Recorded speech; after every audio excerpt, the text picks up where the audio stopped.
सोलापुरातल्या प्रसिद्ध स्पर्श neuro care हॉस्पिटलचे प्रमुख असणारे मेंदू विकार तज्ज्ञ न्यूरोलॉजिस्ट डॉक्टर आनंद मुतखण्णा यांचे दुःखद निधन झाले। मागील काही वर्षांपासून कर्करोगाशी सुरू असलेली त्यांची झुंज अखेर अपयशी ठरली। डॉक्टर मुतखण्णा यांनी प्रचंड विश्वास कमविला असल्याने विविध जिल्ह्यातून आणि राज्याबाहेरून सुद्धा त्यांच्याकडे उपचारासाठी येणाऱ्या रुग्णांची गर्दी असायची। ते स्वतः अतिशय संवेदनशील मनाचे होते।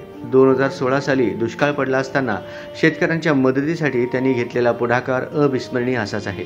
दुष्काळाने ग्रासलेल्या शेतकऱ्यांचा मेंदू विकारावर होणारा प्रचंड खर्च टाळता यावा यासाठी त्यांनी गरजू शेतकऱ्यांना मोफत उपचार देण्याचा उपक्रम राबविला होता।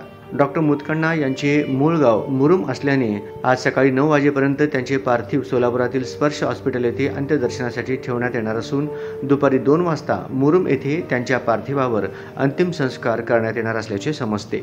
अनेकांचे प्राण वाचविणाऱ्या या पुण्यात्म्याला सद्गती लाभो ईश ईश्वर चरणी प्रार्थना।